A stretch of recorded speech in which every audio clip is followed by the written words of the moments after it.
Okay. Good evening all, welcome to Learners Academy. पुराने जमाने में होमवर्क की पढ़ाई होती थी। इतने कोचिंग इंस्टीट्यूट्स और इतने बताने वाले लोग ही नहीं थे कि बेटा पढ़ाई अलग से भी होती है। अभी जैसे मैं आपको बता रहा हूँ ना कि होमवर्क तो होमवर्क है, पढ़ाई पढ़ाई है। ऐसा हमको कोई बताने वाला नहीं होता था और ना ही कोई ध्यान देने वाला होता था। तो कोई चेक करने की भी अथॉरिटी नहीं है। भाई कोई आके चेक करता तो डर भी रहे, कोई चेक ही नहीं करता था तो हम सोचते थे पढ़ाई करना ही होमवर्क है, तो हम होमवर्क कर लेते थे। घर वालों कहते थे हो गई पढ़ाई।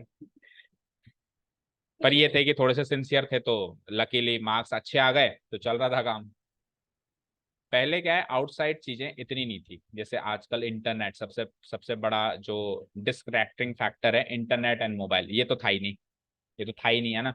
मैं जब ट्वेल्थ में था तब, 11 ट्वेल्थ में था तब जाके इंटरनेट आया था। वो भी इंटरनेट कैसा आया था, एक महीने में 1 GB मिलता था। अब क्या ही कर लोगे आप उसमें। तो वो ऐसे चलता था बिल्कुल धीरे धीरे। वीडियो तो बहुत दूर की बात है, जो पेज खुलता है ना वो पेज भी 5 मिनट में खुलता था। पेज जैसे गूगल पे कुछ सर्च किया ना, वो 5 मिनट बस करके अपना काम कर लो, 5 मिनट के बाद वो पेज खुलेगा, फिर दूसरा क्लिक करो। तो वीडियो और वो ऑडियो तो डाउनलोड की दूर की बात है, उसमें तो एक एक दिन लग जाता था। कई बार जिसे कोई वीडियो डाउनलोड करना होता था ना तो पूरी रात लगा के छोड़ते थे, एक वीडियो डाउनलोड होता था। सुबह होती थी, वो भी अगर बीच में अटक गई तो अटक गई। तो ये सब नहीं था तो फिर क्या करें, तो फिर पढ़ाई कर लेते थे। फिर और क्या करे आदमी। ओके चलो आओ। सो mean value theorem and Rolle's theorem कल हमने स्टार्ट करी। एंड इसके क्वेश्चंस हैं हमारे पास कुछ 5-6, फटाफट से निपटाते हैं। वेरी इजी टॉपिक है, बहुत सरल सा टॉपिक है ये। देखो इसमें से मैं अगर छटनी करता हूँ, देखो रोल्स थ्योरम यहाँ पे वेरीफाई करनी है। देखो दो तरह के क्वेश्चन है, एप्लीकेबिलिटी एंड वेरिफिकेशन। आपको कुछ क्वेश्चंस में तो केवल ये चेक करना होगा कि एप्लीकेबल है या नहीं है, उसके रिक्वायरमेंट्स बस देख लो। और कुछ क्वेश्चन में ये चेक, कुछ क्वेश्चन में फिर वेरीफाई करके बताना है। देखो वेरीफाई तो सब में ही होगी, अगर एप्लीकेबल है तो वेरीफाई सब में होगी। ऐसा कभी भी नहीं होगा कि एप्लीकेबल तो है और वेरीफाई नहीं हो रही। नहीं हो रही तो आप गलती कर रहे हो। या तो एप्लीकेबल ही नहीं होगी, और एप्लीकेबल हो गई, उसको रिक्वायरमेंट्स मिल गई, तो फिर उसका रिजल्ट निकल के आएगा। जो वेरिफिकेशन पार्ट है वो 100% प्रूव होगा। तो देखो वेरिफिकेशन का क्वेश्चन है पहला, रोल्स थ्योरम को है ना, इस वाले फंक्शन के लिए। दूसरे क्वेश्चन में देखो एग्जामिन करो रोल्स थ्योरम एप्लीकेबल है या नहीं है। ये तीनों क्वेश्चन एप्लीकेबिलिटी के हैं। प्लस सिक्स्थ वाला क्वेश्चन देखो, examine the applicability of mean value theorem for all the 3 functions given in the above exercise 2। इन्हीं तीनों की मीन वैल्यू थ्योरम भी एप्लीकेबल, तो इन तीनों को साथ में कर लेंगे अपन है ना। साथ में मीन वैल्यू थ्योरम की एप्लीकेबिलिटी देख लेंगे एंड रोल्स थ्योरम की देख लेंगे। ये एप्लीकेबल हो गया, ये एप्लीकेबल हो गया। और थर्ड वाला बिल्कुल अलग छोड़ के चलो, एक बार इसको बिल्कुल लास्ट में बताते हैं। और फिर वेरिफिकेशन के हो गया पहला चौथा पांचवा। तो पहला चौथा पांचवा वेरिफिकेशन का है, ये रोल्स, ये मीन, ये मीन, ये दोनों एप्लीकेबिलिटी के हैं। और एक थर्ड क्वेश्चन बिल्कुल डिफरेंट है। तो अपन एक काम करते हैं, पहले सेकंड एंड सिक्स क्वेश्चन करते हैं एप्लीकेबिलिटी का पार्ट, क्योंकि वो इजी है। ठीक है ना। चलो तो अपने को क्या चेक करना है कि एप्लीकेबल है या नहीं है। तो एप्लीकेबिलिटी के लिए हमने क्या क्राइटेरिया सेट किया था कि गिवन, जैसे ये फंक्शन है और ये डोमेन है, इस गिवन डोमेन में ये कंटिन्यूस होना चाहिए, डिफरेंशिएबल होना चाहिए, और f of a f of b के बराबर होना चाहिए रोल्स के लिए, और नहीं होना चाहिए मीन वैल्यू के लिए। नहीं, देखो मैं गलत बोल रहा हूँ। मैं क्या बोल रहा हूँ, नहीं, वैसे सही बोल रहा हूँ, वैसे सही बोल रहा हूँ, लेकिन फिर भी बात जो मैं एक्चुअल बात की वो गलत है। देखो ध्यान से सुनो, एप्लीकेबिलिटी की बात कर रहे हैं तो रोल्स थ्योरम की एप्लीकेबिलिटी क्या है, कंटिन्यूटी, डिफरेंशिएबिलिटी, और f of a equal to f of b. ये रोल्स थ्योरम की रिक्वायरमेंट है। मीन वैल्यू थ्योरम की रिक्वायरमेंट क्या है बोलो, कंटिन्यूटी, डिफरेंशिएबिलिटी, और एफ ऑफ ए और एफ ऑफ बी के बीच का रिलेशन चेक ही नहीं करना।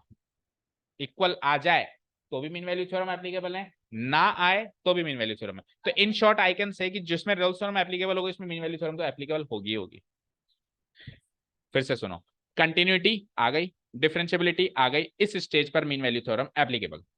इस स्टेज पर मीन वैल्यू थ्योरम, उल्टा बोल दिया क्या, इस स्टेज पर पहले हमने कौन सी करी थी कल, मीन वैल्यू। हाँ, तो इस स्टेज पर mean value theorem applicable, fine. Okay, अब इससे एक स्टेज और आ गई, f of a equal to f of b भी आ गया।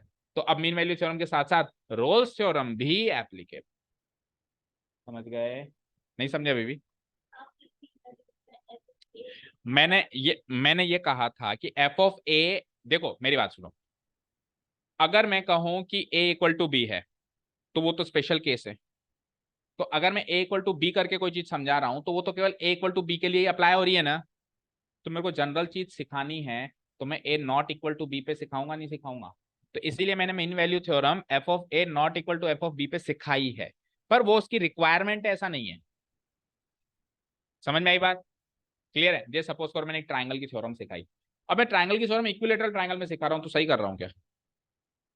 वो ट्राइंगल की थ्योरम को मेरे को स्केलिन ट्राइंगल में सिखाना चाहिए, क्योंकि इक्विलेटरल ट्राइंगल तो स्पेशल केस है, हो सकता है वो उधर एप्लीकेबल हो, उधर ना हो। हाँ, आप स्केलिन ट्राइंगल में प्रूव करो, अगर वहां पे प्रूव हो गया तो फिर अब इक्विलेटरल में भी होगा और आइसोसेलेस में भी होगा। तो जनरल चीज की बात कर रहा हूं मैं। तो जनरल चीज क्या है कि मेरे को बराबरी पे नहीं प्रूव करके दिखाना है, मुझे बराबरी ना हो तब प्रूव करके दिखाना है। तो f of a not equal to f of b वाला मैंने केस लिया, ताकि ये जनरल केस है, ये क्या है, जनरल केस है, पर वो इक्वल नहीं होना चाहिए, वो उसकी रिक्वायरमेंट नहीं है। मतलब मीन वैल्यू थ्योरम ये चेक ही नहीं करता कि वो इक्वल है या नहीं है। इक्वल हो तो भी वो एप्लीकेबल है, इक्वल ना हो तो भी वो एप्लीकेबल है, लेकिन मैंने जानबूझ के नहीं होने वाला केस लिया है। क्यों? क्योंकि मुझे जनरल केस में सिखाना है। वही सेम चीज की मैंने इक्विलेटरल ट्रायंगल ना लेके मैंने स्केलिन ट्रायंगल में प्रूव किया। इसका मतलब ये थोड़ा नहीं कि वो स्केलिन ट्रायंगल में ही एप्लीकेबल है, वो तो इक्विलेटरल ट्रायंगल में भी एप्लीकेबल है, क्योंकि इधर हो गई तो उधर भी है। समझ गए? क्लियर है? ठीक है ना? सो ये सारी बातें हैं। तो अब जैसे रोल अपन दोनों क्वेश्चंस के लिए सॉल्व करते हैं इसको। जैसे पहला क्वेश्चन है, गिवन फंक्शन लिख देता हूं मैं, एफ ऑफ एक्स। स्टेप्स की क्रोनोलॉजी देख लेना आप क्या क्या फॉलो होंगे, बाकी चीजें तो बड़ी सरल सी चीजें यहाँ पे। F of x equal to modulus x, and what is the domain given here for all x belongs to 5 to 9। Modulus x नहीं है, सॉरी, ये क्या है, ग्रेटेस्ट इंटीजर फंक्शन। अब ग्रेटेस्ट इंटीजर फंक्शन कभी कंटिन्यूस और डिफरेंशिएबल हो सकता है क्या? फेल हो गई, एप्लीकेबिलिटी हो ही नहीं सकती यहाँ पे ना। हाँ, 5 और 9 के बीच में कितने इंटीग्रल पॉइंट आ रहे हैं? 6, 7, 8। तो 6 पे ब्रेक होगा, 7 पे ब्रेक होगा और 8 पे ब्रेक होगा। ठीक है ना? तो 3 बार ये डिसकंटिन्यूस हो जाएगा, 3 बार डिसकंटिन्यूस हो जाएगा तो ऑब्वियसली नॉन डिफरेंट, जहां कंटिन्यूस नहीं वहां नॉन डिफरेंशिएबल भी होगा ना। तो इसके स्टेप्स अपन कैसे लिख सकते हैं कि we know that the greatest integer function the greatest integer function modulus, modulus क्या, इस मतलब बिग ब्रेसेस में x is not continuous, is discontinuous, is discontinuous। Prove नहीं करना आपको, लिमिट लिमिट ले लो आगे, बस आपको we know that this is continuous, we know that this is discontinuous ऐसे लिखना है, बस इतना लिखे बस। डिसकंटिन्यूस आपको क्या लगा, प्रूव करना है बैठ के, is discontinuous at every integral point, at every integral point, ये हम जानते हैं। So the given function f of x, so पहले इंटरवल लिखो। So in the given interval या in the given domain, in the given domain, what is the domain given here, x equal to x belongs to 5 common. अब and points पे तो continuity check करते नहीं है, तो बात हमने बहुत पहले डिस्कस करी थी है ना, कंटिन्यूटी हमेशा एंड पॉइंट्स पे तो पेन उठेगा ही उठेगा ना। तो आपको डोमेन ही 5 से 9 है, तो इसके बीच में इंटीग्रल पॉइंट्स कौन कौन से उस पर चेक करना है। इन the given domain 5, 9 the given function, the given function is discontinuous, discontinuous at the integral points, at the integral points। कौन से integral points? x equal to 6, x equal to 7 and x equal to 8। इन 3 points को discontinuous है, ठीक है ना। And there bye, अगर वो डिसकंटिन्यूअस है तो नॉन डिफरेंशिएबल भी है। वैसे तो एक भी चीज ब्रेक हो गई तो नॉट एप्लीकेबल है, लेकिन चलो वो भी लिख देते हैं। Thereby it is also not, it is also not differentiable at the given points, not differentiable at the given, at the set points, at the set points। ठीक है, ठीक है। अब एफ ऑफ ए और f of B की बात ही क्यों करें जब पहली दो क्राइटेरिया फेल हो गए, राइट? क्लियर है? तो क्या लिखेंगे जिसको, ठीक है, आगे चलते हैं। So the mean value theorem and Rolle's, मैं दोनों का एक साथ लिखवा देता हूँ डिस्क्रिप्शन, आप चाहो तो अगर मीन वैल्यू का पूछे तो मीन वैल्यू का ही बताना, रोल्स का पूछे तो रोल्स का ही बताना, ठीक है ना। Mean value theorem and Rolle's, spelling क्या है रोल्स थ्योरम की? ROLLES, रोल नाम है उसका जिसने थ्योरम दी, ROLL, रोले, रोलेस थ्योरम बोलते हैं इसे, रोलेस का नाम है और अपोस्ट्रोफी एस क्योंकि उसकी थ्योरम है ना। Rolle's theorem are not applicable, are not applicable. Done, okay. थोड़ा सा इसको और थोड़ा ऐसे सही कर सकते हैं, एक लाइन और लिखते हैं भाई, इन 3 पॉइंट्स पे वो डिसकंटिन्यूअस है ना, सो वो उस इंटरवल में डिसकंटिन्यूअस मानी जाएगी, क्योंकि बात उस इंटरवल की करनी है, पॉइंट्स की नहीं करनी है। उस ये 3 पॉइंट्स उसमें आ रहे हैं, सो it is discontinuous, it is discontinuous in the given interval. Interval क्या लिखूंगा मैं, 5,9।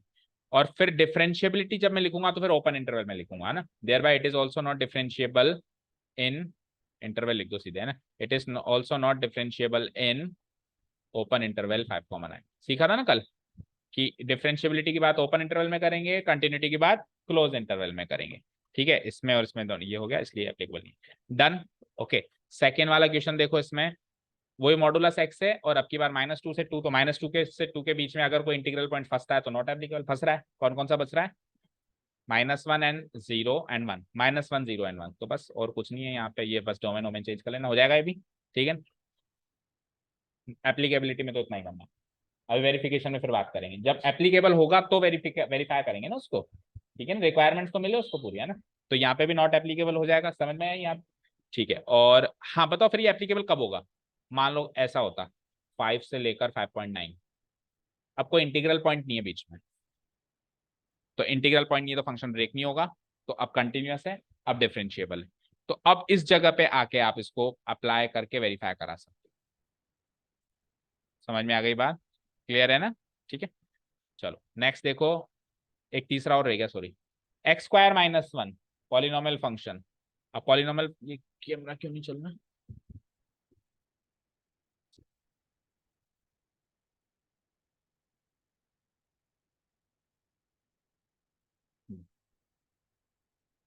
ओके, सो पॉलिनोमियल फंक्शन भी हर रियल वैल्यू पे क्या होता है, कंटिन्यूअस और डिफरेंशिएबल होता है। बस वो डिवीजन में नहीं होना चाहिए, मतलब वो क्वेश्चन क्या बोलते हैं उसको, रैशनल फंक्शन नहीं होना चाहिए। रैशनल फंक्शन में फिर वो नीचे वाला फंक्शन 0 पे वो क्या होता है, डिफाइन नहीं होता है, तो इसलिए वो कंटिन्यूअस और डिस्कंटिन्यूअस। तो यहाँ पे रैशनल फंक्शन तो है नहीं, क्या फंक्शन गिवन है बताओ, x² - 9 f(x) = x² - 9 है 1, और डोमेन क्या गिवन है आपको, 1 से लेके 2, 1 से लेके 2, तो 1 से लेके 2 तक बात करते हैं।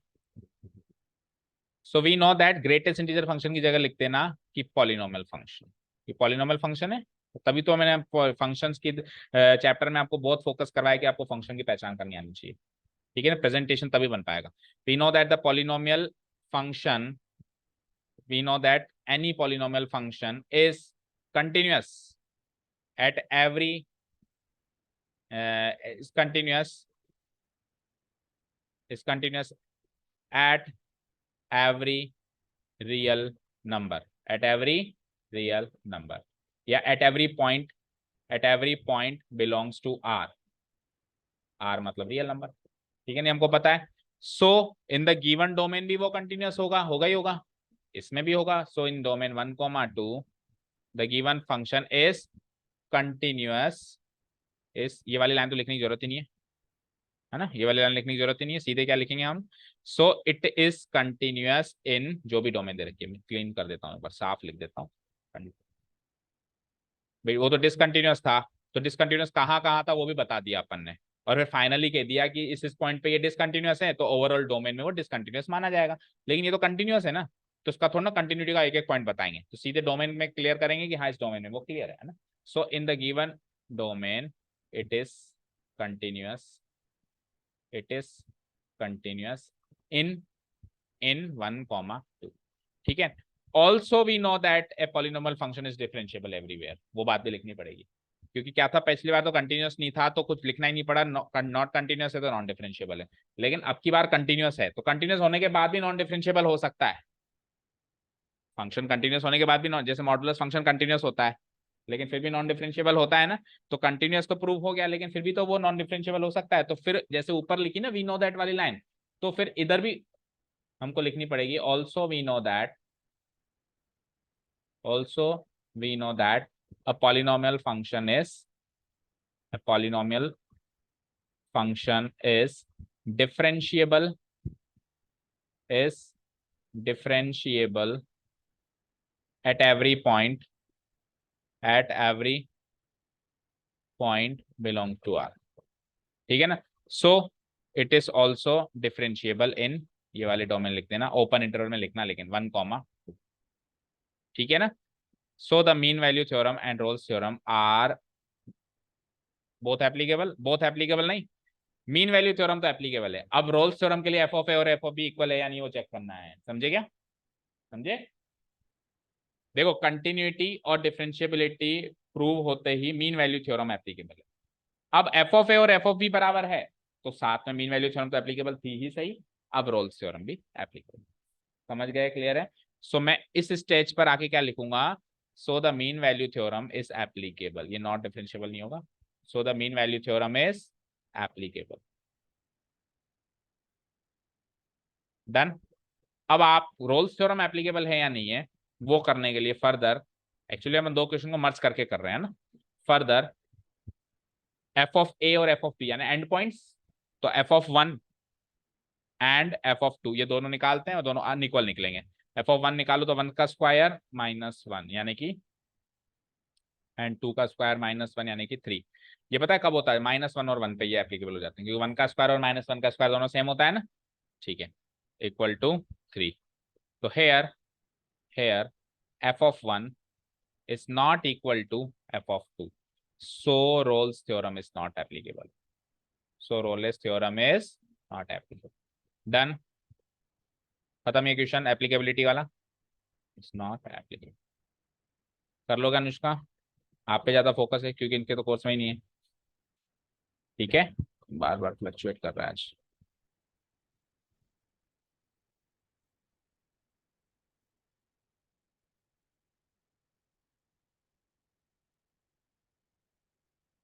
ठीक है, ओके। चलो तो इन शॉर्ट इन तीनों क्वेश्चंस को कर दूं डिलीट, इज नॉट एप्लीकेबल हो जाएगा।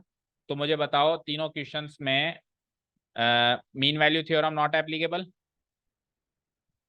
Mean value theorem not applicable, तो मीन वैल्यू थ्योरम ही नहीं है तो रोलेस भी नॉट एप्लीकेबल। इधर भी mean value theorem not applicable और मीन वैल्यू थ्योरम ही नहीं है तो रोलेस भी नॉट एप्लीकेबल। और इसमें mean value theorem applicable but Rolle's theorem not applicable. तो अब दूसरे क्वेश्चन का आंसर क्या था कि रोलेस थ्योरम किस किस में एप्लीकेबल है, तीनों में नहीं है, आंसर मैच करो।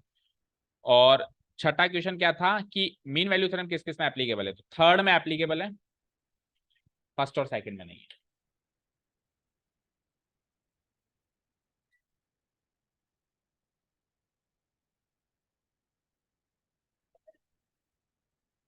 अच्छा आपके पास नई बुक है तो फिर भी नहीं है, ठीक है।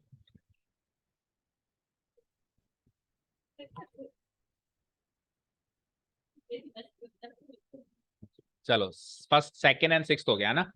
अब पहले अपन वेरिफिकेशन के क्वेश्चन करें। वेरिफिकेशन के क्वेश्चन 3 है, पहला चौथा पांचवा। पहले में रोल्स थ्योरम वेरीफाई करना है, चौथे और पांचवे में मीन वैल्यू थ्योरम। तो चौथा पांचवा सेम है, देखो ध्यान से।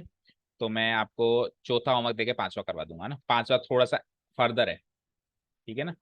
एक्चुअली इसमें रोल्स थ्योरम भी लगा दी इसमें, फिर एफ डैश इक्वल टू 0 यानी फिफ्थ में मीन वैल्यू रोल्स दोनों है, फोर्थ में टोटल मीन वैल्यू है। इसमें तो पहला और पांचवा करवा देता हूँ, फोर्थ आप इजीली कर लोगे। चलो आ जाओ, पहला क्वेश्चन क्या है, verify Rolle's theorem for the function this this this this.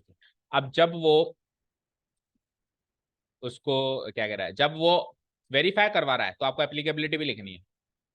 जब वो वेरीफाई करवा रहा है, जब आपको एप्लीकेबिलिटी पूछे तो वेरिफिकेशन का कुछ नहीं करना, आपको एप्लीकेबल यस या नो बताना है। लेकिन जब वो वेरिफिकेशन की बात कर रहा है तो पहले आपको एप्लीकेबिलिटी की बात भी करनी है। तो वो सारा काम तो आएगा ही आएगा जो अभी कर रहे थे। पहले आप फंक्शन लिखोगे f x equal to x square plus 2x minus 8 and the given domain is -4 to close interval. तो पहले तो आप वही का सारा काम तामझाम करोगे, it is a polynomial function, जो अभी मैंने लिखा, लिखने की जरूरत नहीं है ना। We know that a polynomial function is continuous everywhere, so in the given domain it is continuous in open inter close interval, बिल्कुल मेंशन करना -4, it is continuous in this. And again we know that polynomial function is also differentiable at every real number, so it is continuous in, इसमें open interval लिखना, ठीक है। ये दोनों बात करने के बाद फिर आप कहोगे अब आपको रोलेस थ्योरम देखनी है, तो रोलेस थ्योरम में आपको तीसरी चीज और क्या चेक करनी है कि एफ ऑफ -4 और एफ ऑफ 2 बराबर है या नहीं है, ठीक है ना। रोलेस थ्योरम में तीसरी चीज भी देखनी है तो निकालते हैं, चलो। Now f of -4 equal to, f of -4 निकालना, -4 का स्क्वायर प्लस 2 इंटू -4 -8, -4 का स्क्वायर इज 16 -8 -8 0 आया है तो, है ना। एफ ऑफ टू, जीरो आना जरूरी नहीं है, इक्वल आना जरूरी है ना। सो टू का square plus two into two minus eight, two का square four plus four, eight minus eight, four plus four minus eight, तो ये भी जीरो हो गया। So here f of minus four equal to f of two equal to zero आ गया। So इसके बाद मैं लिख दूंगा therefore Rolle's theorem is applicable for the given function. ये तो हो गई एप्लीकेबिलिटी की बात, applicable for the given function. इससे पहले दो बातें वो कंटिन्यूटी एंड डिफरेंशिएबिलिटी की लिखनी है इसे, ठीक है। अब वेरिफिकेशन की बात करते हैं। सो याद है रोलेस थ्योरम क्या कहती थी कि अगर वो एप्लीकेबल है, मतलब कंटिन्यूस है, डिफरेंशिएबल है, और एफ ऑफ ए और एफ ऑफ बी बराबर है, तो इन दोनों के बीच में कम से कम एक पॉइंट ऐसा जरूर मिलेगा जहां पर एफ डैश सी जीरो होगा। यानी कि जहां पे टेंजेंट बनाऊं तो एक्स एक्सिस के पैरेलल बनेगा, तो टेंजेंट एक्स एक्सिस के पैरेलल बनेगा, that means F dash x zero होगा वहां पे। तो आपको वो पॉइंट ढूंढना है जहां पे एफ डैश एक्स जीरो हो, और वो पॉइंट इसी डोमेन में ढूंढना है, इससे बाहर नहीं ढूंढना है। कैसे ढूंढेंगे? हम एफ डैश एक्स निकाल के जीरो के इक्वेट कर देंगे, पॉइंट निकालेंगे और पॉइंट को चेक कर लेंगे तो उस डोमेन में है या नहीं है। समझ गए? किसी ने कहा माइनस फोर और टू के बीच में वो पॉइंट ढूंढो जहां पे एफ डैश एक्स जीरो है, तो ये तो हेक्टिक टास्क है। इसका उल्टा काम करना आसान है। आप एफ डैश एक्स निकालो, पॉइंट निकालो और चेक करो कि वो तो उस डोमेन से है या नहीं है। पॉइंट कैसे निकालें? एफ डैश एक्स को जीरो रखो और वहां से एक्स की वैल्यू निकालो। उस भाई एफ डैश एक्स को जीरो रखा और एक्स की वैल्यू निकाली, दैट मींस उस पॉइंट पे वो जीरो है ना। ठीक है, यानी कि सबसे पहले अब आपको जो चैप्टर चल रहा है उसका काम करना है, डिफरेंशिएशन करना है ना। तो आप ये फंक्शन फिर से लिख दोगे, फंक्शन लिख के आप करोगे differentiating both sides with respect to x, we get so f x equal to क्या हो जाएगा, एफ एक्स की जगह क्या हो जाएगा, f dash x equal to x square का derivative two x plus two, ये होगा। ठीक है, अब एफ डैश एक्स अगर ये है तो एफ डैश सी क्या होगा, क्योंकि अपने को सी नामक पॉइंट चाहिए है ना। सो एफ डैश सी क्या होगा, एक्स को सी से रिप्लेस कर दो, टू सी प्लस टू। ठीक है, now putting f dash c equal to zero, putting f dash c equal to zero. ठीक है, एफ डैश सी को जीरो से पुट किया तो एफ डैश सी क्या लगाया था हमने, two c plus two equal to zero. So c की वैल्यू माइनस वन, सही किया गया, और माइनस वन इस डोमेन से है, हो गया प्रूफ। ठीक है ना। आपको एक ऐसा पॉइंट चाहिए था जहां पे डेरिवेटिव जीरो हो, तो मैंने डेरिवेटिव आगे होके जीरो कर दिया और पॉइंट निकाल लिया। समझे ना क्या हुआ? सी की वैल्यू क्या है, माइनस वन। ठीक है ना, तो मैं लिख दूंगा here here c equal to minus one.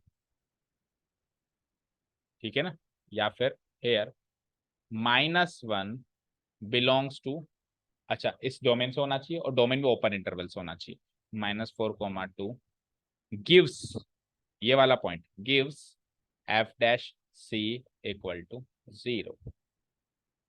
सो या फिर लिख दो so Rolle's theorem is verified, Rolle's theorem is verified. समझ गए क्या?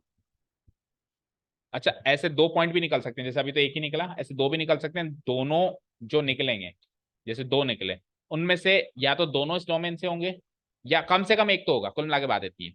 मान लो तीन चार निकल गए, तो तीन चार में से मान लो तीन तो डोमेन के बाहर है, एक भी डोमेन के अंदर है तो वेरीफाई हो गई, क्योंकि थ्योरम ये कहती है कम से कम एक पॉइंट निकलेगा। ठीक है ना। कहने का मतलब ये है कि देखो, वो पॉइंट जहां पे एक्स एक्सिस के हम पैरेलल हैं, वो पॉइंट पता है कैसा होता है, वो पॉइंट ऐसा होता है जब इंक्रीजिंग से डिक्रीजिंग या डिक्रीजिंग से इंक्रीजिंग कन्वर्जन हुआ हो। समझ गए? देखो, फंक्शन इंक्रीजिंग से डिक्रीजिंग कन्वर्जन होगा तो जिस पॉइंट पे कन्वर्जन होगा उस पॉइंट पे टेंजेंट पैरेलल होगी एक्स एक्सिस के। तो वो पॉइंट जहां पे एक्स एक्सिस के पैरेलल टेंजेंट बने, वो पॉइंट, उस पॉइंट को ब्रेक इवन पॉइंट भी बोलते हैं। उस पॉइंट का वो पॉइंट क्या होगा, जहां पे इंक्रीजिंग से डिक्रीजिंग हुआ हो या डिक्रीजिंग इंक्रीजिंग हुआ हो, यही होगा। अब अगर ऐसे दो पॉइंट है, आप क्या कह रहे हो कि अगर फंक्शन कंटिन्यूअस है और सब कुछ है, और आप जिस डोमेन के अंदर चेक कर रहे हो, नहीं कहने का मतलब ये है, देखो सपोज करो ये ग्राफ है ना, अब कोई ग्राफ चल रहा है, किसी एक पॉइंट पे जो वैल्यू है, किसी दूसरे पॉइंट पे सेम वही वैल्यू है ना, है ना। तो फंक्शन कम से कम एक बार तो ऐसे जरूर घूमा होगा जहां पे ब्रेक इवन पॉइंट मिला होगा, यानी एफ डैश सी 0 मिला होगा। उसके बिना पॉसिबल है क्या भाई 2 पॉइंट्स पे सेम वैल्यू लाना? नहीं पॉसिबल है ना, समझ गए ना? तो यही चीज ये प्रूव करवाना चाह रहा है कि आप बीच में ऐसे रास्ते से जरूर गुजरे होंगे जहां पे आपको टेंजेंट पैरेलल मिले। ठीक है, समझ आया? चले नेक्स्ट।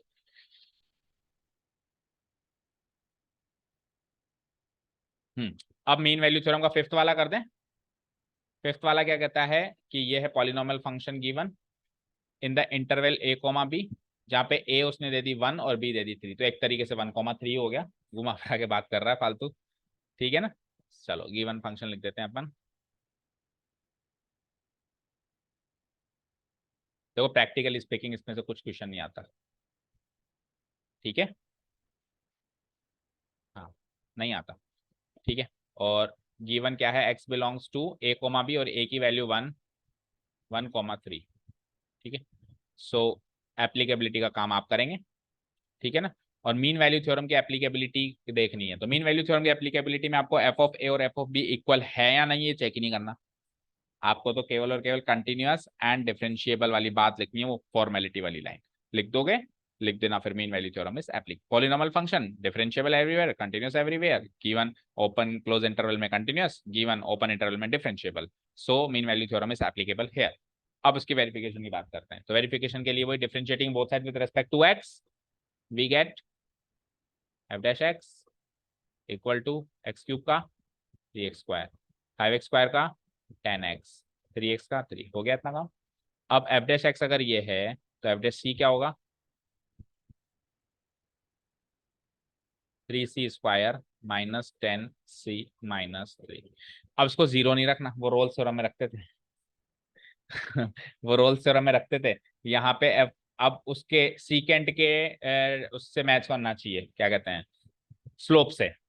मीन वैल्यू थ्योरम क्या कहती थी कि उसके बीच में एक ऐसा पॉइंट जरूर मिलेगा जहां पे टेंजेंट बनाओगे तो सीकेंट से पैरेलल बनेगी। तो ये तो हो गया इसका स्लोप एफ डैश सी, और उसका स्लोप क्या होगा, y2 minus y1 divide by x2 minus x1 से, यानी कि f(3) minus f(1) divided by 3 minus 1, इससे इक्वेट करना पड़ेगा। अब उसके लिए मुझे f(3) और f(1) निकालना पड़ेगा, तो इसको तो यहीं पे ब्रेक करके छोड़ दो एक बार के लिए, है ना? नाउ एक बार अपन फंक्शन की वैल्यू निकालते हैं, या फिर ऑन द गो ही रख दें, ऑन द गो ही कर दें। ठीक है, now we are required we are required to find a point, find at least one point, at least one point C belonging to the given domain 1,3 such that f dash C, theoretically लिखूं तो लिखूंगा such that the tangent drawn at the point C is parallel to the secant joining the 2 points।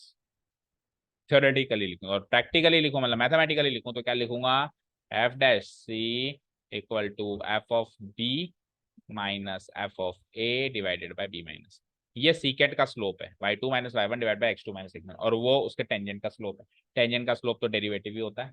Tangent का slope क्या होता है, किसी भी curve पे किसी पॉइंट पे टेंजेंट बना उसका स्लोप निकालो तो वो डेरिवेटिव ही निकलेगा। ओके, अब एफ डैश सी की वैल्यू यहाँ लिखो और इसको यहाँ पे ऑन द गो सॉल्व कर दो, तो एफ डैश सी तो आपके पास है ही सही, दैट इज 3c² माइनस, अब वो बन रही है क्या कहते हैं क्वाड्रेटिक इक्वेशन।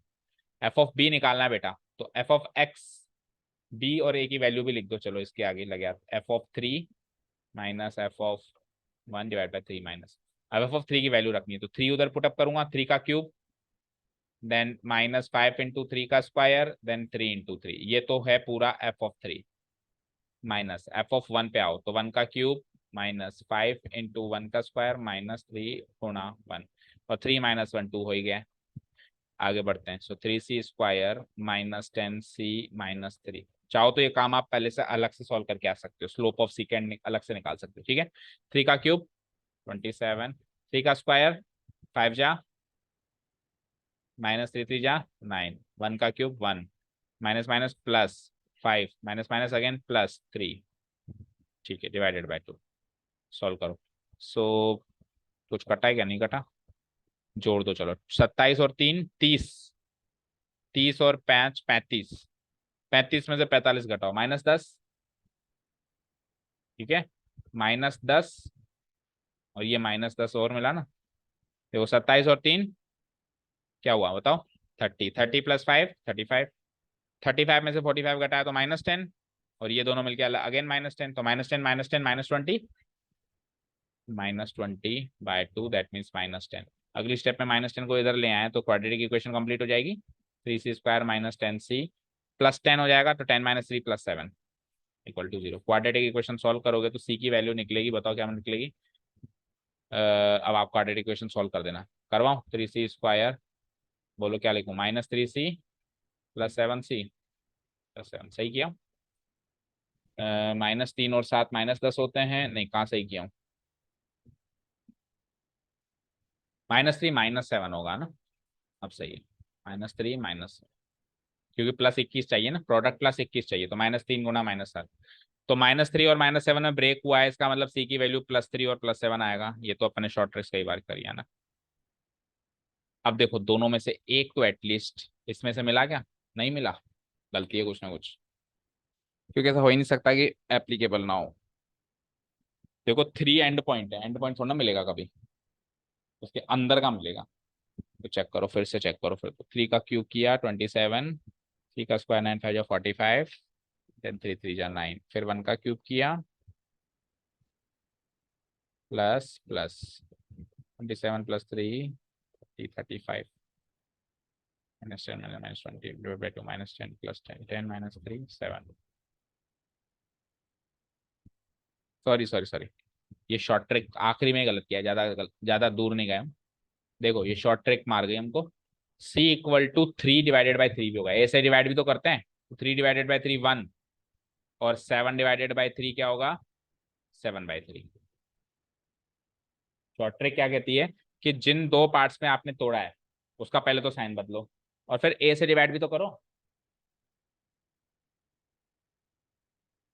a मतलब 3, ax² + bx + c = 0 की शॉर्ट ट्रिक क्या थी एक्स निकालने की, कि आपने जिन दो पार्ट्स में तोड़ा है ना उनका पहले तो साइन बदल दो, जैसे माइनस है तो प्लस कर दो, प्लस है तो माइनस कर दो, और फिर डिवाइडेड बाय जो भी a आ रहा है वो नीचे a से डिवाइड भी होता है, तो a क्या है 3 है ना, तो 3 और 7, -3 और -7 थे, उनका पहले तो साइन चेंज करो, 3 और 7, एंड देन फिर 3 से डिवाइड करो, सो 3/3 1 और 7/3 7। अब देखो 1 तो नहीं माना जाएगा इसके डोमेन का, क्योंकि ओपन इंटरवल में देखा जाता है, लेकिन 7/3 की वैल्यू क्या है, लगभग 2.33, जो इसके डोमेन की है ना, एक पॉइंट चाहिए था एटलीस्ट, मिल गया, एप्लीकेबल मतलब वेरीफाई भी हो गई मीन वैल्यू थ्योरम, समझ गए। सो क्लोजिंग स्टेटमेंट लिख देंगे हम यहाँ पे, हेयर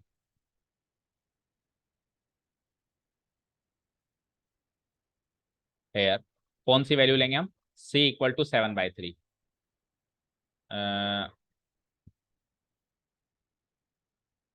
बिलोंग्स टू, ऐसे लिखेंगे, at c = 7/3 which belongs to the given interval क्या थी, 1, 3, f'(c) = 0 नहीं, मीन वैल्यू थ्योरम है, f(b - f(a) divided by b minus, इस पॉइंट पे मिल गई और वो इस डोमेन से ही है, ये लिखना है अपने को ना, इस डोमेन से f'(c) को इसके इक्वल किया तो जो पॉइंट मिला वो उस डोमेन से ही है, बस ये प्रूव करना था आपको, और कुछ प्रूव नहीं करना था ना, हैंस MVT वेरीफाइड, वेरीफाइड, ठीक है। अब आगे क्वेश्चन सुनो, आगे क्या कह रहा है कि इसी डोमेन में वो पॉइंट्स निकाल लो जब f'(c) 0 हो, तो अब वो f'(c) तो आपने निकाल रखा है, उसको 0 के इक्वेट कर देना बस, और वो पॉइंट्स इसी डोमेन्स में इसी डोमेन से कौन कौन से होंगे वो निकाल लो बस, ठीक है ना। तो f'(c) कहाँ निकाला था अपन ने, पिछले स्क्रीन पे आओ, ये था f'(c), दिस वाज f'(c), तो इसको 0 पे रखो है ना, तो नाउ सेकंड पार्ट है इस क्वेश्चन का, f'(c) को 0 रखो, नाउ f'(c) = 0, मतलब वो -10 इधर लेके आए थे ना, उसके अलावा जो बचा उसी को 0 रखो, -10 को भूल जाओ, वो RHS वाला पार्ट भूल जाओ, तो f'(c) LHS वाला पार्ट क्या है, 3c² - 10c - 3, तो इरेशनल वैल्यू आएगी, रेशनल आएगी नहीं, देखना 3c² - 3 10c = 0, मतलब इसको 0 रखो, now for f dash c equal to 0 we have, बोलो अब एफ डैश सी एक बार, 3c² हाँ इक्वल टू 0। तो दो नंबर ऐसे है ही नहीं जिनको प्रोडक्ट करने में -9 आता हो और सम करने में -10 आता हो, है क्या? है तो सही। नहीं, नहीं है। -10 और 1 नहीं, -9 एंड -1, लेकिन उससे +9 आएगा और आपको प्रोडक्ट -9 चाहिए, नहीं है ना? सो फिर क्वाड्रेटिक फॉर्मूला से निकाल लो आप, एक इरेशनल वैल्यू मिलेगी, क्योंकि अगर रैशनल वैल्यू मिलती तो अभी वो दो नंबर सोचने में आ जाते हैं, नहीं आ रहे ना सोचने में, दैट मीन्स एक इरेशनल वैल्यू मिलने वाली है। सो -b यानी -10 10 प्लस और माइनस बी का स्क्वायर यानी 100 -4ac, तो 3 3 9 4 36 प्लस 36 डिवाइडेड बाय 2a यानी 6, इसको सॉल्व कर लो, 10 प्लस और माइनस कितना आया ये 136 डिवाइडेड बाय 6, 10 प्लस और माइनस 136 का रूट क्या होगा, 4 3 12, 4 4 16, तो 34 तो अंदर बचेगा और 4 से कट गया तो 2 बाहर आ जाएगा, 2√34 है ना, डिवाइड बाय 6, 2 से काट दो, सो 5 प्लस और माइनस √34 डिवाइडेड बाय 3। ठीक है, अब इसके अप्रोक्सीमेट वैल्यू निकाल लो, ये वैल्यू उसके बीच की होगी। √34 की अप्रोक्सीमेट वैल्यू कैसे निकालोगे, √36 होता है 6, तो √34 थोड़ा सा कम यानी 5 पॉइंट समथिंग, तो 5 पॉइंट समथिंग में 5 जोड़ दिया, मतलब 5.9 ही मान लो चलो, तो 5 और 5, 5.9 और 5, 5 प्लस 5.9 कितना हुआ बताओ, कितना हो गया 10.9 डिवाइडेड बाय 3, 3 3 जा 9, 3 6 जा पॉइंट, 3 6 जा 18, 3.6, 3.6 आ रहा है क्या उसमें से, नहीं आ रहा है, गलत काटा है,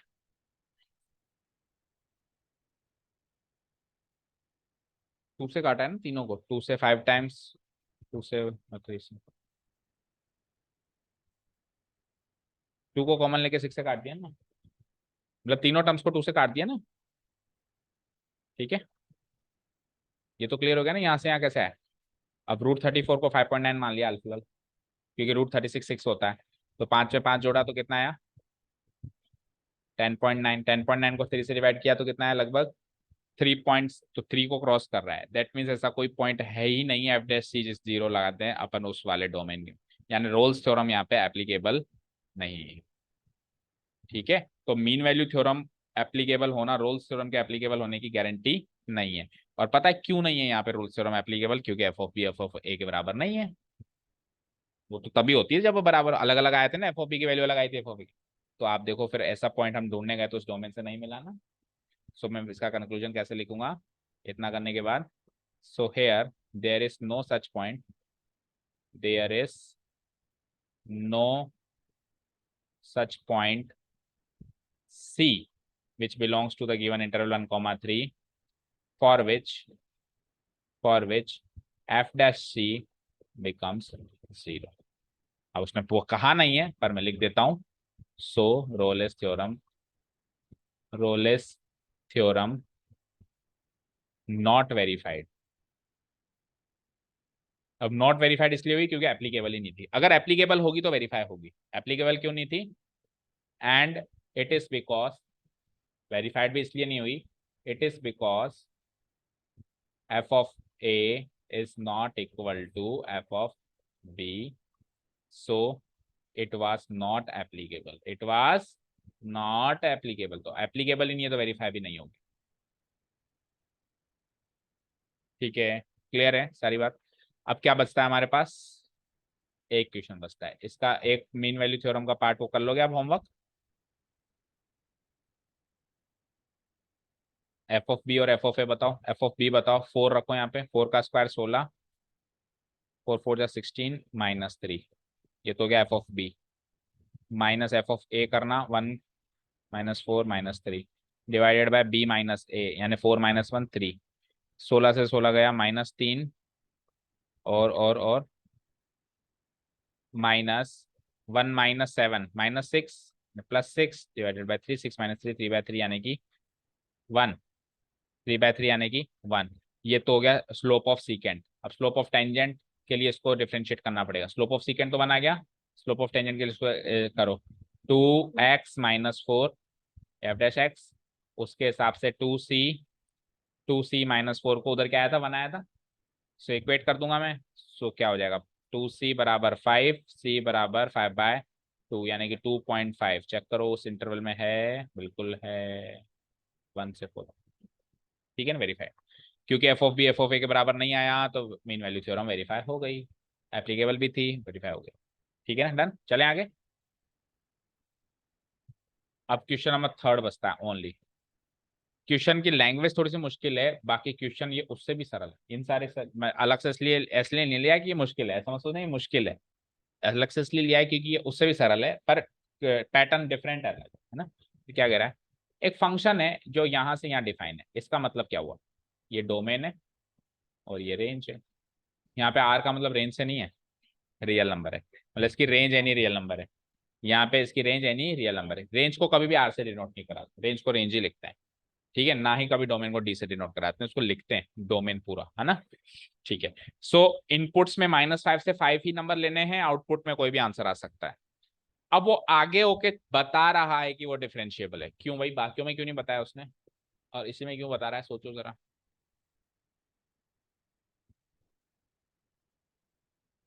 बाकियों फंक्शन में एक बार भी बताया उसने कि ये डिफरेंशिएबल है, हमसे लिखवाई बड़ी बड़ी लाइनें, इसमें ही क्यों बता रहा है, क्योंकि इसमें फंक्शन ही नहीं दे रहा है कि पॉलिनोमियल है कि मॉडुलस है कि क्या है। बाकियों में तो दे रहा है ना, जैसे ये फंक्शन गिवन है, ये गिवन है, तो हम इतने काबिल नहीं कि चेक कर लेंगे कि कंटिन्यूस है कि डिफरेंशिएबल है। वहां पे फंक्शन दिख रहा है कहीं, f x equal to something ऐसे कुछ दिख रहा है, तो फंक्शन ही हाथ में ही नहीं है, तो हम कैसे पता लगाएं कंटिन्यूस या डिफरेंशिएबल। इसलिए वो डिक्लेयर कर रहा है कि डिफरेंशिएबल है ना, था ऐसा कोई फंक्शन जो डिफरेंशिएबल था।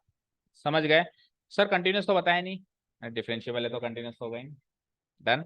तो continuity applicable, differentiable applicable, that means mean value theorem applicable. ठीक है, अब सुनो, एक फंक्शन था यहां से यहां, डिफरेंशिएबल था, दैट मींस कंटिन्यूस था, that means mean value theorem applicable थी। एफ डैश एक्स कभी भी वैनिश नहीं होता एनीवेयर। वैनिश होने का मतलब क्या होता है, खत्म होना, समाप्त होना, खत्म होना, ये समाप्त होना है। डिटर्जेंट भी आता था एक वैनिश, वैनिश से वो पूरी धूल मिट्टी सफाई हो जाती थी, एक ही आता था ना वैनिश करके, अभी भी आता है। ओके, है ना, वै आता है, वो उसकी एड भी ऐसे ही दिखाते हैं, वो वैनिश की एक पॉलीथीन आती है ऐसे करके पूरा साफ कर देती है ना। सो वैनिश मतलब क्लीन हो जाना, है ना, यानी जीरो हो जाना, क्या हो जाना, जीरो। सो एफ डैश एक्स इस डोमेन में एनीवेयर कभी भी जीरो नहीं होता है, कभी भी जीरो, यानी f dash x not equal to zero है। तो आप प्रूव करो कि f of a not equal to f of b है, क्योंकि अगर एफ डैश एक्स जीरो हो जाता तो एफ ऑफ ए और एफ ऑफ बी इक्वल हो जाता। देखो, अगर एफ डैश एक्स जीरो हो जाता, सुनना ध्यान से, अगर एफ डैश एक्स जीरो हो जाता तो रोल्स थ्योरम एप्लीकेबल हो जाती और वेरीफाई हो जाती, और वेरीफाई तब होती जब वो एप्लीकेबल होती, एप्लीकेबल कब होती, जब ये इक्वल होता। अब ना तो वो जीरो हुआ, ना ही ये बराबर हुआ। समझ आया, क्वेश्चन इस तरीके से प्रूव करना है। अब इसको करें कैसे, ये सारी बात तो समझ गए, वर्क करें कैसे। तो सबसे पहले तो मैं लिखूंगा here the given function is already given as differentiable. अगर एफ डैश एक्स जीरो के इक्वल होता तो वो तभी होता जब ये दोनों बराबर होते। समझ गए, क्योंकि वो हो चुका है, that means Rolle's theorem verify हो चुकी है, तो वेरीफाई तो तब हुई होगी जब एप्लीकेबल हुई होगी, और एप्लीकेबल तब हुई होगी जब ये दोनों बराबर हैं। यस, एप्लीकेबल होगा तो ऐसा पॉइंट मिलेगा ही मिलेगा, एनीवेयर का मतलब एक भी नहीं मिला, फिर मिलेगा एक पॉइंट जब वो जीरो बन जाए। ठीक है, आप एफ डैश एक्स को जीरो के इक्वेट करो, वो पॉइंट निकालो और चेक करो उसमें उसी डोमेन से मिलेगा। लेकिन ये कह रहा है इस डोमेन में है ही नहीं ऐसा पॉइंट, एफ डैश एक्स यानी एफ डैश सी कह लो या एक्स कह लो, कभी भी जीरो नहीं होता, तो यानी कि वो एप्लीकेबल भी नहीं हुआ होगा, वेरीफाई नहीं हुआ ना, दैट मींस वो एप्लीकेबल भी नहीं हुआ होगा। समझ गए, ओके। अब इसको करेंगे कैसे, सबसे पहले तो अपन लिख देंगे, उसी ने डिक्लेयर किया है ना, here it is already given that, it is already given that the given function fx, the given function f defined from -5 to 5 से लेकर r is differentiable, is differentiable। ठीक है ना। सो एंड देयर बाय, इसी के आगे लिख लो, and thereby it is also continuous, and thereby it is also continuous, also continuous in the given interval, in the given interval. Done.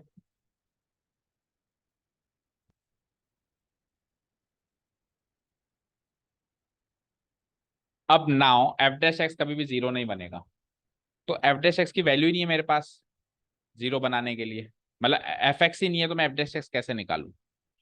तो f dash x not equal to zero, f dash x not equal to zero से आप ये बात साबित करके बताना है आपको, क्या, कि f of minus five not equal to f of five.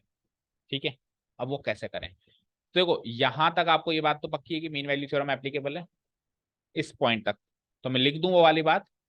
So mean value theorem is applicable here, mean value theorem is applicable.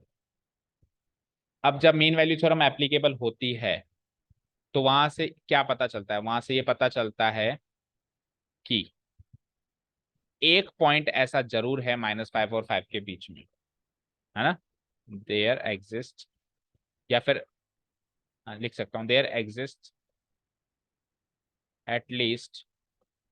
at least one point C belonging to minus five, नहीं open interval है ना, minus five to five, such that, बोलो mean value theorem के लिए क्या symmetry set होती है, such that f dash c equal to f of b minus, secant क्या स्लोप ये होगा, f of b minus f of a divided by b minus, ये होगा।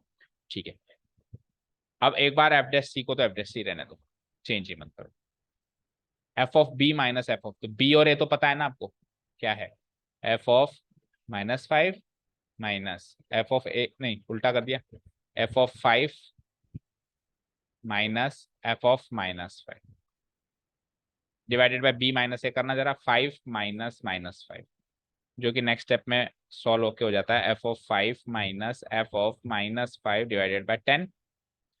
टेन, यहाँ तो कोई डाउट नहीं। अब आपको आगे होके दे रखा है कि एफ डैश एक्स कभी जीरो होता ही नहीं है, तो जो कोई भी सी पॉइंट ले लो वो जीरो तो नहीं होगा, मतलब एफ डैश सी कुछ भी ले लो उसमें से एफ डैश सी जीरो नहीं होगा, क्योंकि एफ डैश एक्स फंक्शन का डेरिवेटिव एज ए फंक्शन ही कभी जीरो नहीं होता है। दैट मीन्स सी पॉइंट उस डोमेन से कुछ भी ले लो, एफ डैश सी कभी भी जीरो नहीं बना सकते आप, तो यानी कि इसकी वैल्यू जीरो नहीं हो सकती, इसकी वैल्यू तो इसके बराबर है, दैट मीन्स इसकी वैल्यू जीरो नहीं हो सकती। समझ गए, यहां तक क्लियर है। ठीक है, तो ये बात लिख दूं मैं। Okay, now it is given that, या अगले पेज पे करता हूँ उसके आगे का काम। Now it is given that f dash x, given point को कॉपी पेस्ट मार, f dash x does not vanish anywhere in the given domain, domain क्या, माइनस फाइव टू फाइव, ये गिवन है मुझे। इसको मैथमेटिकली कहूं तो मैं क्या कहूंगा, that is F dash x कभी भी, एफ डैश सी कभी भी जीरो नहीं आता, सी उसी डोमेन का एक पॉइंट है। एफ डैश सी की वैल्यू क्या निकाली अभी अभी आपने, यानी इसकी वैल्यू जीरो नहीं होगी, लिख दूं, क्या लिखिए बोलना, f of five minus divided by is not equal to, अब टेन को उधर लेके जाऊं जीरो से मल्टीप्लाई कर दूं तो जीरो, तो यहां से क्या आया, f of five minus f of minus five is not equal to zero, ten उधर मल्टीप्लाई हो गया।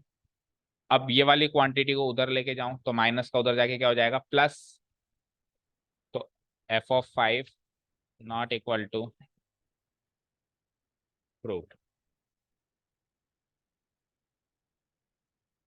ये प्रूव करना था कि एफ ऑफ माइनस फाइव और एफ ऑफ फाइव अलग अलग आएंगे। समझ गए, क्लियर है। तो ये थोड़ा सा इंटरेस्टिंग क्वेश्चन जरूर था, लैंग्वेज बेस्ड भी था और थोड़ा सा कैलकुलेटिव, बाकी तो रद्दी एक्सरसाइज है। डन, बहुत बोरिंग थी ना, सृष्टि बोली अच्छा मेरे कट गई। ओके, चलो मिसलेनियस के एग्जांपल सॉल्व करो बच्चों अपने आप। और फिर कल जो है, कल से अपन, निकल तो ऑफ है, परसों से अपन एक्सरसाइज स्टार्ट करेंगे। एक्सरसाइज स्टार्ट करेंगे तो एग्जाम्पल्स आपके ऑन द गो होने चाहिए, और मिसलेनियस में मिक्स में आएगा सर। हाँ। हम्म। हम्म। हम्म।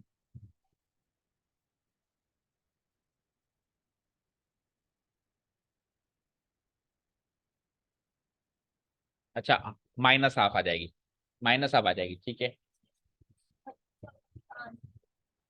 क्यों नहीं निकलेगा, बताओ, क्या है फंक्शन, क्या है बोलना। आपका मतलब सेकंड ऑर्डर डेरिवेटिव गलत निकल रहा है, ऐसे कह रहे हो, आगे का काम तो फिर आपने चेक ही नहीं किया ना। चलो, तो five equal to sine inverse x, यानी साइन इनवर्स एक्स का सेकंड ऑर्डर डेरिवेटिव चाहिए। फर्स्ट ऑर्डर डेरिवेटिव तो हम जानते हैं, क्या जानते हैं, d y by d x equal to, उसका तो प्रूफ भी करके आया ना, क्या जानते हैं बोलो, one divided by root of one minus x. अब सेकंड ऑर्डर डेरिवेटिव के लिए आप इसको पॉलिनॉमियल में कन्वर्ट करना चाह रहे हो, तो पॉलिनॉमियल में अगर मैं इसको कन्वर्ट करूं तो it is like one minus x square की पावर माइनस हाफ, नीचे भी है रूट में भी है ना। So d two y by d x two निकाल लें हम। सो माइनस हाफ नीचे, और इसकी पावर हो जाएगी माइनस हाफ यानी -3/2, और उसको, अच्छा हाँ सॉरी, चेन रूल से, इंटू -2x, भूल जाते हैं हम कई बार, है ना। तो फर्दर सॉल्व करें तो टू से तो टू कटाओ, और ये माइनस माइनस प्लस हो गया, तो क्या बचा, वन माइनस एक्स स्क्वायर की पावर तो -3/2 बचा ही बचा, और एक एक्स और बचा है, एक सिंगल एक्स और बचा है, ठीक है ना। सो फर्दर सॉल्व करें तो it is like x divided by one minus x square की पावर 3/2, ठीक है। अब नहीं, इसका इनका सेकंड ऑर्डर डेरिवेटिव क्या है।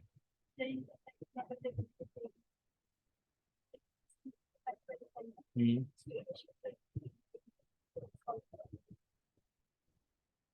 अच्छा, इसने एज ए इक्वेशन सॉल्व किया इसको ना। चलो, अब अपन ने तो ये निकाल लिया, अपन तो इसी से सॉल्व करेंगे। सो मुझे बताओ क्या प्रूव करना है, टू प्रूव में, वन माइनस, हाँ,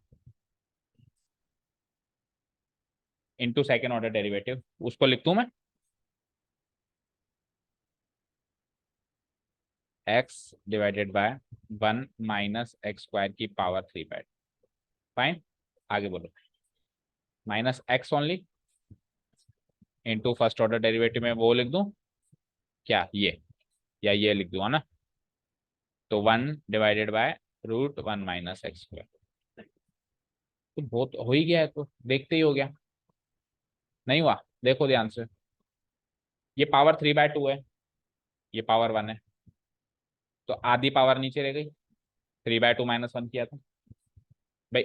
वन माइनस एक्स स्क्वायर की पावर 3/2 को ब्रेक करूं तो पता है क्या निकलेगा, एक तो पूरी पावर, और एक रूट वाली पावर, आधी पावर।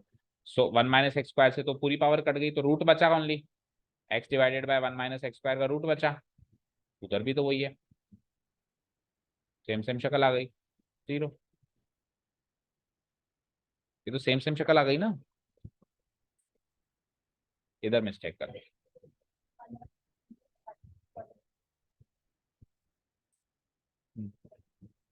तो कैलकुलेशन मिस्टेक कर, ठीक है ना। Okay, thank you so much for listening to us, have a nice day, keep learning.